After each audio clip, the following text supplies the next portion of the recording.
കുംഭമേള തുടങ്ങിയിട്ട് ദിവസങ്ങൾ പിന്നിടുകയാണ്. ഇത് നമുക്ക് വലിയൊരു സാംസ്കാരിക അല്ലെങ്കിൽ ആധ്യാത്മികമായിട്ടുള്ള അഭ്യുന്നതിയാണ്. ഇതിനപ്പുറം ഒരു വശം കൂടി നമ്മൾ ആലോചിക്കേണ്ടിയിരിക്കുന്നു. ഇതുണ്ടാക്കുന്ന ഒരു മാർക്കറ്റിംഗ് മുഴുവൻ ഉണർന്നിരിക്കുകയാണ്, അല്ലേ? കുംഭമേള പലതരത്തിൽ വിലയിരുത്തണം. ഒന്ന് ഇപ്പോൾ പല ചാനലുകളിലും സാറ്റലൈറ്റ് ചാനലുകളിലൊക്കെ വരുന്നുണ്ട്. ഈ നമ്മുടെ രാജ്യം ദരിദ്ര രാജ്യമാണ്, ദരിദ്ര രാജ്യത്ത് ഇത്രയും പൈസ 7,000 കോടി രൂപ കൊടുത്ത് ഇങ്ങനെ ഒരു മേള നടത്തണോ എന്നൊക്കെയുള്ള ചോദ്യങ്ങൾ ഗൗരവമായി വരുന്നുണ്ട്.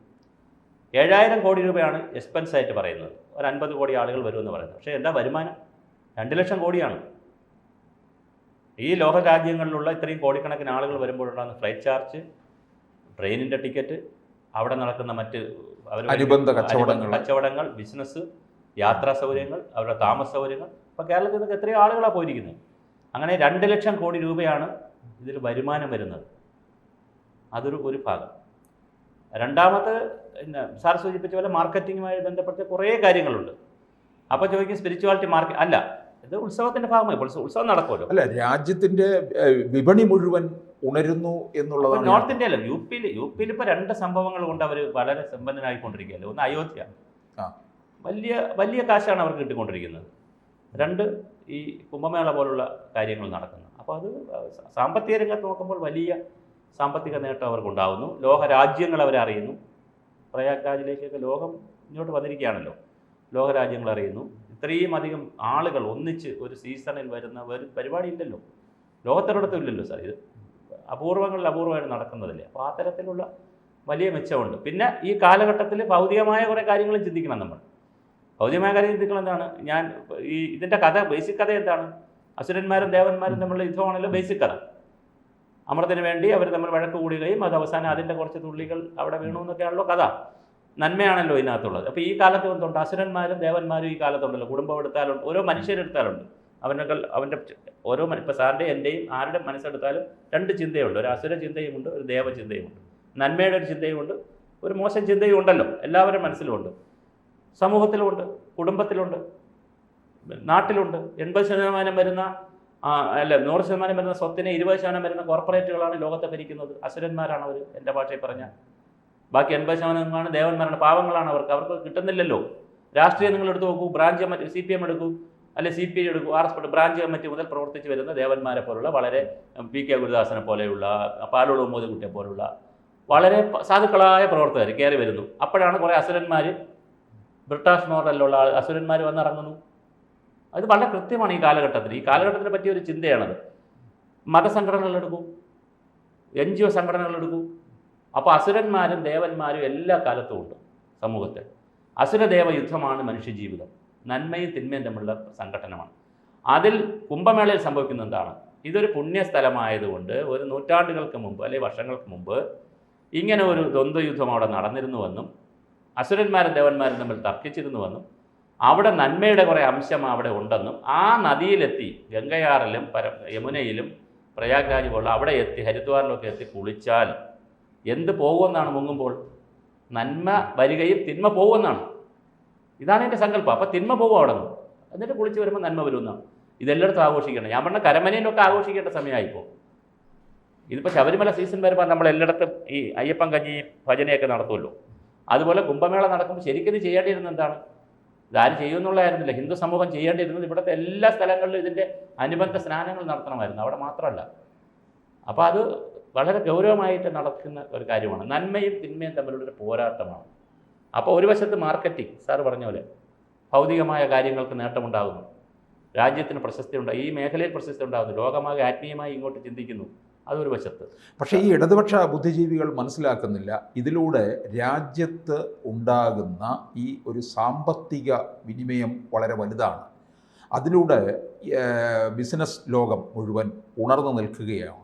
അല്ല, അതിനകത്ത് ഈ ഗുജറാത്തിൽ പട്ടേലിൻ്റെ പ്രതിമ ഉണ്ടാക്കിയപ്പോൾ എന്താ പറഞ്ഞേ? അതെ. ഇപ്പം എത്ര കോടി അവരുണ്ടാക്കി? ആ പ്രതിമയിൽ നിന്ന് അവരിപ്പോൾ എത്ര കോടി ഉണ്ടാക്കി? അവരെ മൊത്തം ലാഭം അവരുണ്ടാക്കിയിട്ട് ഇപ്പം വരുന്നതെല്ലാം പ്രതിമ ഉണ്ടാക്കിയത് തന്നെ അതിന്റെ കോസ്റ്റ് എന്ന് പറയുന്നത് ഏത് തരത്തിലാണെന്ന് നമുക്ക് കൃത്യമായി അറിയാം. അതൊരു വശം. ഖജനാവിലെ പണമൊന്നും ഉപയോഗിച്ചിട്ടല്ല ചെയ്തത്. ഇനി മാത്രമല്ല, അതിനുശേഷം അവിടെ വരുന്ന ടൂറിസ്റ്റുകൾ വഴി വെറുതെ ഒരു പ്രതിമ ഉണ്ടാക്കി വെക്കുകയല്ലല്ലോ ചെയ്തത്. അവിടെ വരുന്ന ടൂറിസം വഴി, സ്പിരിച്വൽ ടൂറിസം വഴി എത്ര കോടിയാണ് അവരുണ്ടാക്കിയത്? ആ സംസ്ഥാനം എത്ര കോടി രൂപയാണ് ഉണ്ടാക്കിയത്, എത്ര ലക്ഷക്കണക്കിന് രൂപയാണ് അവിടെ, കോടിക്കണക്കിന് രൂപയാണ് അവരുണ്ടാക്കിയതും, ലക്ഷക്കണക്കിന് ആളുകളാണ് വരുന്നത്. ഇത് മനസ്സിലാവും. ഇപ്പം ശബരിമല 460 കോടി ഇപ്പം ലാഭം വന്നില്ലേ, അത് കുറച്ചുകൂടി മര്യാദയ്ക്ക് വേറെ മോഡലിൽ കൊണ്ടുവരുന്നെങ്കിൽ 70 ദിവസം കൊണ്ട് കേരളത്തിലെ വിപണി മുഴുവൻ അങ്ങ് ഉണരുകയാണ് ചെയ്യുന്നത്. ശരിയല്ലേ? നിങ്ങളിത് ശബരിമലയായിട്ട് ബന്ധമുള്ള ആളല്ലേ സാർ, അതുമായിട്ട് പഠിച്ചിട്ടുള്ള ആളല്ലേ. അപ്പോൾ ഇത് നമുക്ക് വളരെ സ്പിരിച്വാലിറ്റി നമുക്ക് കളയാൻ പറ്റുമോ? ഇന്ത്യയിൽ എടുത്ത് കളയാൻ പറ്റുമോ? കളയാൻ പറ്റുന്നതല്ലല്ലോ. എല്ലാവരും ഇപ്പോൾ കമ്മ്യൂണിസ്റ്റുകാർ തന്നെ ഇന്നലെ തീരുമാനിച്ചെന്താണ്, ഈ അമ്പലങ്ങളെ പിടിക്കണമെന്നാണ്. അപ്പോൾ സ്പിരിച്വാലിറ്റി അപ്പോൾ അതിൽ നിന്ന് മനസ്സിലാക്കേണ്ടത് എന്താണ്, അതുവഴി വേണം ഈ ജനങ്ങളുടെ ഇടയിലേക്ക് കൂടുതലായിട്ട് ഇറങ്ങുക എന്നുള്ളത്. അതുകൊണ്ടാണ് ഈ അമ്പലങ്ങളിലെ ഉത്സവ കമ്മിറ്റികളിലൊക്കെ ഇവർ ആധിപത്യം പറയുന്നത്. ഇപ്പൊ തന്നെ ഈ കുംഭമേള തുടങ്ങിയ സമയത്ത് പ്രധാനപ്പെട്ട മലയാളത്തിലെ മാധ്യമങ്ങൾ ഇത് വേണ്ട തരത്തിൽ റിപ്പോർട്ട് ചെയ്തിട്ടില്ല. പക്ഷെ അവിടെ അപകടം സംഭവിച്ചപ്പോൾ അതിനെ ആഘോഷമാക്കി മാറ്റുകയും. ഇനി ഒരു കാര്യം കൂടെ ഉണ്ട് സാറേ, അത് ഈ അപകടത്തിന് ആഘോഷമാക്കിയവരോട് പറയാനുള്ള ഒരു ആത്മീയതയുണ്ട്. പുണ്യസ്ഥലത്ത് പോയി മരിച്ചാൽ അതും പുണ്യമാണെന്ന് കരുതുന്നതാണ് ഇന്ത്യൻ ആത്മീയത. ഹജ്ജിന് പോകുമ്പോൾ പുണ്യസ്ഥലത്ത് പോയി മരിച്ചാൽ അതും പുണ്യമാണ്. പുനർജന്മത്തിൽ വിശ്വസിക്കുന്നവരാണെന്നേ ഭാരതീയ ഹിന്ദു സമൂഹം. മനുഷ്യൻ്റെ ദേഹമല്ല, ദേഹിയാണ്, ആത്മാവാണ് ഞാനെന്ന് വിശ്വസിക്കുന്ന തെറ്റോ ശരിയോ, ആധുനിക ശാസ്ത്രത്തിന് അത് അനുയോജ്യമാകുമോ യോജിക്കുമോ എന്നുള്ളതൊക്കെ വേറെ വിഷയം. പക്ഷെ അങ്ങനെ ചിന്തിക്കുന്നൊരു സമൂഹമാണ് നമ്മൾ. ഇത് ആത്മാവാണെന്നും ഭൗതിക ശരീരം കേവലമായ ശരീരമാണെന്നും പുണ്യസ്ഥലങ്ങളിൽ പോയി മരിച്ചാൽ അത് പുണ്യമാണെന്ന് കരുതുന്നൊരു സമൂഹമാണ്. അതുകൂടെ മനസ്സിലാക്കിയിട്ടാണ് അവർ പോകുന്നത്.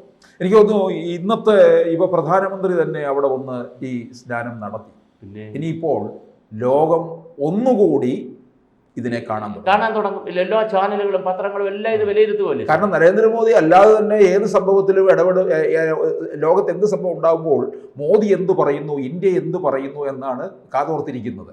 അപ്പോൾ ഇവിടെ ഈ പുണ്യസ്നാനം നടത്തി കഴിഞ്ഞപ്പോൾ വീണ്ടും വലിയ ഒരു കാര്യം നമ്മൾ ആലോചിക്കും. ഞാൻ BJP RSS സംഘീയൊന്നുമല്ല, ആ ഒരു സ്ട്രീമിലൊന്നും പ്രവർത്തിക്കുന്ന ഒരു സംഘടനയിലുള്ള ആളല്ല.